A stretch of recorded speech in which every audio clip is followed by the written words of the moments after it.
विधानसभा चुनाव के लिए मतदान 12 नवंबर को होने हैं। ऐसे में जहां एक तरफ मंडी में विधानसभा चुनाव में ड्यूटी देने वाले कर्मियों को प्रशिक्षित किया जा रहा है, वहीं पुलिस अधीक्षक शालिनी अग्निहोत्री भी जिला के सभी बूथों में जाकर व्यवस्थाओं को जांच रही है। मंडी एसपी शालिनी अग्निहोत्री ने कहा कि विधानसभा चुनाव को लेकर पुलिस प्रशासन की तैयारियां पूरी है और निष्पक्षता शांतिपूर्ण चुनाव मंडी जिला में हो, इसको लेकर पुलिस ने कमर कस ली है।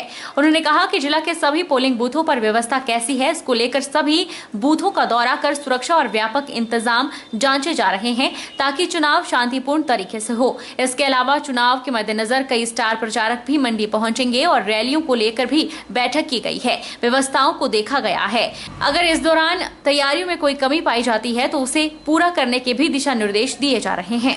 अभी जैसे कि सबको विदित है, हिमाचल में मॉडल कोड ऑफ कंडक्ट लग गया है और इलेक्शन की घोषणा हो चुकी है और 12 नवंबर को हिमाचल प्रदेश में जनरल इलेक्शन जो है उसके लिए वोटिंग की जाएगी।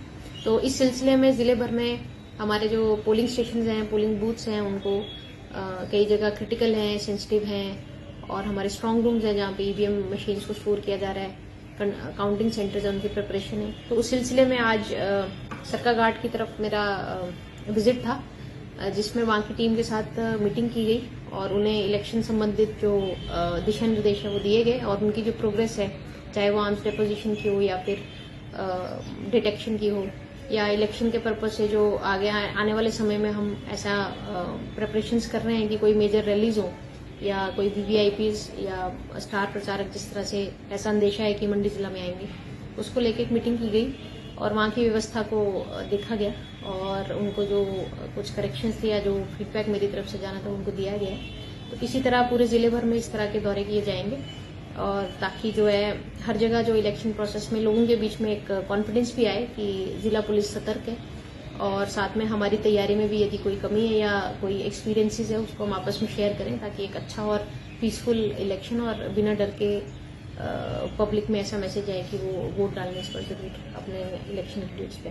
धर्मशाला में चुनावों के मद्देनजर प्रशासन की ओर से प्रशिक्षण शिविर का आयोजन किया गया। इस दौरान धर्मशाला के करीब 896 उन कर्मचारियों को प्रशिक्षण दिया गया जिन्होंने बूथों पर जाकर मतदाताओं को मतदान करने और करवाने में मदद करनी है। इस बाबत जानकारी देते हुए एसडीएम धर्मशाला ने कहा कि ये प्रशिक्षण शिविर का पहला फेज था जबकि 2 अन्य चरण होने हैं।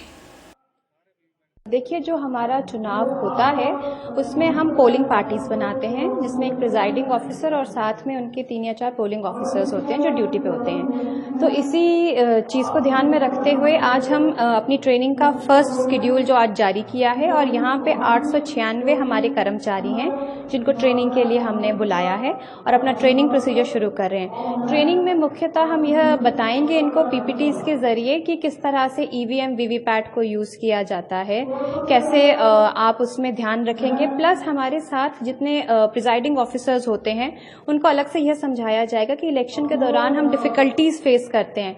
जैसे कई बार कोई ब्लाइंड वोटर्स आ जाते थे या कोई व्यक्ति बोल रहा है कि मुझे मतदान करना नहीं आता है, मुझे बताइए।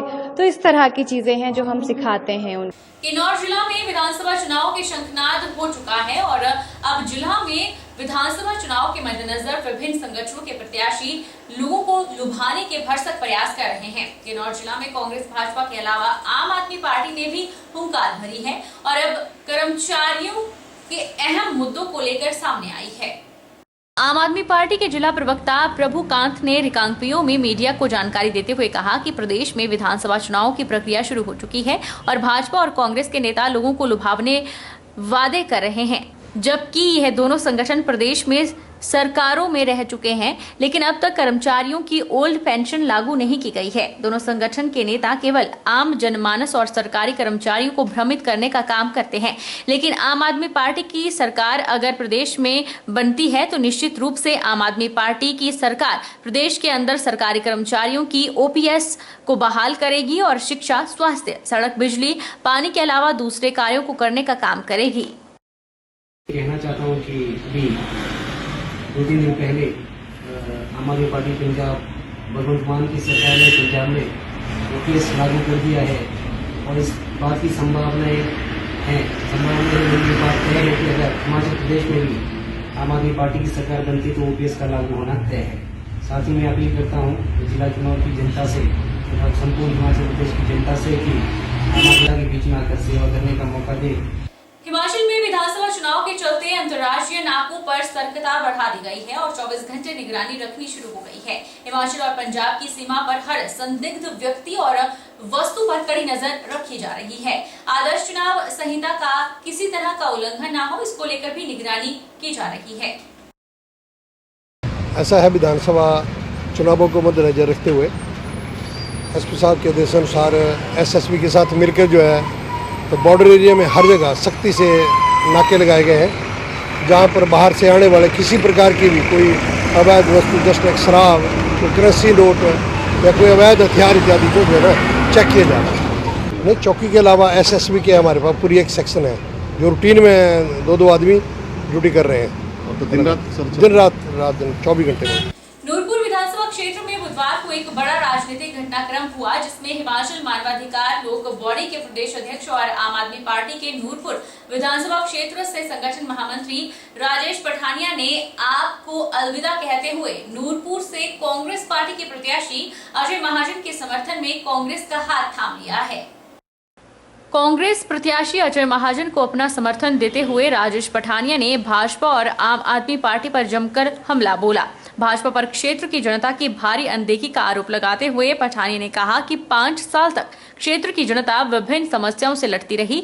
4 लेन प्रभावित अपने हकों की रक्षा के लिए लगातार न्याय की गुहार लगाते रहे, लेकिन भाजपा सरकार ने कोई सुनवाई नहीं की। उन्होंने आपको अलविदा कहते हुए कहा कि आपकी ना तो कोई नीति है और ना ही इसकी कोई अच्छी नीयत है। प्रदेश की जनता का भाजपा से पूरी तरह मुंह भंग हो चुका है। इस बार जनता के सहयोग से भाजपा का सत्ता से तख्ता पलट होगा और कांग्रेस की सरकार बनेगी। हमने प्रदेश सरकार को, जयराम जी को बहुत चिट्ठियां लिखी, हमें एक भी जवाब नहीं आया। और हमने माननीय प्रधानमंत्री जी को 3000 चिट्ठियां भेजी, उनका कोई जवाब नहीं आया। तो जब आप ये मान लें कि आपकी जनता की आवाज जब कोई आपका जो रहनुमा वो नहीं सुनता है, तो आपको कोई ना कोई रास्ता वो अख्तियार करना पड़ता है। और हम कब तक धर्म और मजहब के नाम पर जो है मूर्ख बनते रहें? हिंदुत्व और धर्म के नाम पे हम लोग मूर्ख नहीं बन सकते हैं। हमें अच्छा चुनना, और मुझे नहीं लगता कि अभी जो खड़े हैं उनमें अजय महाजन जी का कोई मुकाबला कर सकता। वो बहुत ही अच्छी छवि के व्यक्ति हैं। शिमला ग्रामीण में बनूटी बमोत पाहल में भाजपा प्रत्याशी रवि मेहता जनता से रूबरू हुए। रवि मेहता को ग्रामीण क्षेत्रों में अपार जन समर्थन मिल रहा है और जनता की उम्मीदों पर खरा उतरने का वो आश्वासन भी दे रहे हैं। उन्होंने कहा कि क्षेत्र में बहुत से कार्य हैं जो नहीं हुए हैं। अगर वो चुनाव जीतते हैं और भाजपा की सरकार रिपीट होती है तो क्षेत्र के लिए विभिन्न विकास कार्यों को करवाया जाएगा। बता दें कि रवि मेहता का मुकाबला कांग्रेस के प्रत्याशी विक्रमादित्य सिंह से है। सुबह बोलेंगे सुबह है, शाम बोलेंगे शाम है। वो छोटा काम है, वो बड़ा काम है। कोई सामान्य काम होगा या बहुत बड़ा कोई काम होगा, उसके लिए भी आपके बीच में उपस्थित रहेंगे। आपकी सेवा तन से भी, मन से भी और धन से भी। जो सरकार विधायक निधि देती है ना, उसके ऊपर आपका अधिकार होना चाहिए। मेरा केवल व्यक्तिगत अधिकार नहीं है। एमएलए की जो प्रायोरिटी होती है, उस प्रायोरिटी के ऊपर में आपका अधिकार होगा। ये आप लोगों की आवाज बनकर के अंदर कहूंगा। डेवलपमेंटल एक्टिविटी, जितनी भी विकासात्मक गतिविधियां जो गांव के अंदर में होनी चाहिए, आज सुंदर गांव हो जाने चाहिए। गांव हमारा अदालत मुक्त हो जाना चाहिए। जहां सड़क फंसी होगी, उस सड़क की दोनों भाई, दोनों गांव अगर आपस में समझौता नहीं करा पा रहे होंगे, पंच के रूप में आऊंगा, आपके समझौता करवाऊंगा। ये भी विश्वास कर रहा हूँ। वक्त चला है छोटे से ब्रेक का। ब्रेक के उस पार फौरन लौटेंगे। आप बने रहिए हमारे साथ।